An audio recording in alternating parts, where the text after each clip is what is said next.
Certified eyes, যোৱা 26 অক্টোবৰ তাৰিখৰ পৰা মই গোটেই অসমখন ঘূৰি ফুৰিছোঁ। কেতিয়াবা ধুবুৰীলৈ গৈছোঁ, কেতিয়াবা শদিয়ালৈ গৈছোঁ, কেতিয়াবা বৰাকলৈ গৈছোঁ, কেতিয়াবা কাৰ্বি আংলঙলৈ গৈছোঁ, আৰু এদিনো ঘৰত এনে অবাবতে সময় নষ্ট নকৰি চাৰিওফালৰ গোটেই অসমৰ ৰাইজৰ লগত কথা পাতি ফুৰিছোঁ যে 2026 চনত আমি যিকোনো প্ৰকাৰে বিজেপি চৰকাৰখনক এইবাৰ অসমৰ পৰা খেদিব লাগিব, আৰু যেতিয়ালৈকে নেখেদো কোনো মানুহে শান্তিত থাকিব নোৱাৰে। মই সেইকাৰণে আপোনালোকক যেটো কথা ক'বলৈ ইয়ালৈ আহিছোঁ, বেলেগ একো কথা নাই, যে আমি সকলোৱে মিলি এই বস্তুটো মই জোৰ দিছোঁ। সকলোৱে মিলি আমি সাম্প্ৰদায়িক ফেচিবাদী আৰু দেশ বিক্ৰী কৰি দিয়া বিজেপিক এবাৰ ব্ৰহ্মপুত্ৰত দলিয়াই পেলাব। আৰু একেটা সময়তে মই আপোনালোকক এইটো অনুৰোধ কৰিম, যদিহে অসমৰ ৰাজনীতিৰ পৰা বিজেপিক বিদায় দিব লাগে, তেতিয়াহ'লে মুছলমান ৰাইজৰ পৰা AIDFকো বিদায় দিব লাগে। কাৰণ মুছলমান ৰাইজৰ মাজত AIDFক দেখুৱাই আমাৰ বদৰুদ্দিন আজমল চাহেবক দেখুৱাই যে বদৰুদ্দিন আজমল চাহেবে দিছপুৰ দখল কৰিব,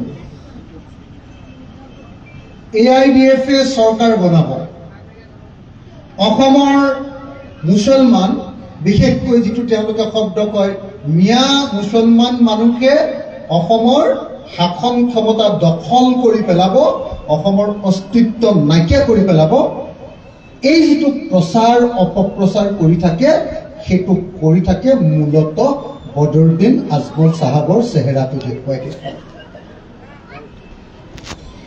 এইটো মই সমগ্ৰ মুছলমান সমাজৰ ৰাইজক অভিনন্দন জনাওঁ যে এইবাৰ আপোনালোকে ধুবুৰীৰ পৰা বদৰুদ্দিন আজমল চাহেবক যেতিয়া আঁতৰাই পঠিয়ালে, হিমন্ত বিশ্ব শৰ্মাই এতিয়া বদৰুদ্দিন আজমল চাহেব আৰু AIDFক বেছি দেখুৱাই থাকিব পৰা নাই।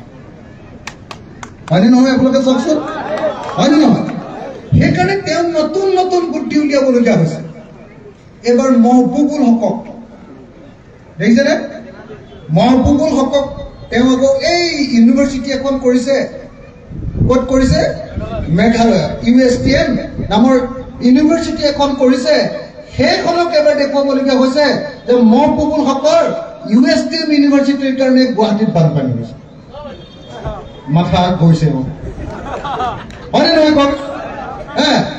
তাৰপিছত এবাৰ আকৌ দেখুৱাবলৈ গৈছে যে নহয়, ক্ৰছ কাৰেণ্ট নামৰ যিটো চেনেল আছে, ক্ৰছ কাৰেণ্ট চেনেলটোৰ যিজন সাংবাদিক দিলৱাৰ হুছেইন মজুমদাৰৰ নিচিনা সাংবাদিক বিলাকে বোলে,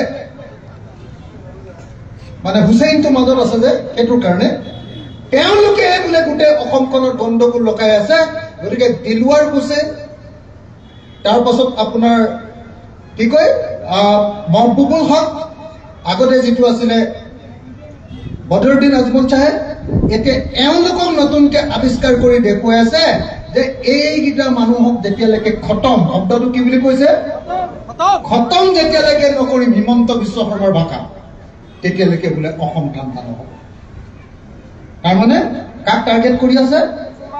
টাৰ্গেট কৰি আছে আপোনালোকক, হয়নে? টাৰ্গেট কৰি আছে অসমৰ সংখ্যালঘু সমাজক, টাৰ্গেট কৰি আছে বিজেপি আৰু হিমন্ত বিশ্ব শৰ্মাই আপোনালোকৰ মুছলমান সংখ্যালঘু ৰাইজক। সকলো মানুহে জানে, মই আপোনালোকক সুধিব খুজিছো, চাওক দেই, বদৰুদ্দিন আজমল ডাঙৰীয়াই যদি গোটেই মুছলমানৰো ভোট পায়, বোলে অকল বদৰুদ্দিন আজমলক বোলে অকল মুছলমানে, গোটেই মুছলমানে দিলে আৰু বাকী কাকো দিয়া নাই, তথাপিও বাৰু বদৰুদ্দিন আজমল ডাঙৰীয়াই কেতিয়াবা অসমৰ মুখ্যমন্ত্ৰী হ'ব পাৰিবনে? পাৰিব নেকি কওক? সিমানকেইখন চিটেই নাই অসমত যে মুছলমান, গোটেই মুছলমান মানুহবিলাকে ভোট দি দিলেও অসমত চৰকাৰ গঠন কৰিব পৰাকে AIDFৰ কেতিয়াও শক্তি জীৱনত নহব। কিন্তু তাৰ পাছতো কেৱল দেখুৱাই থাকে যে বদৰুদ্দিন আহি আছে, বদৰুদ্দিন আহি আছে।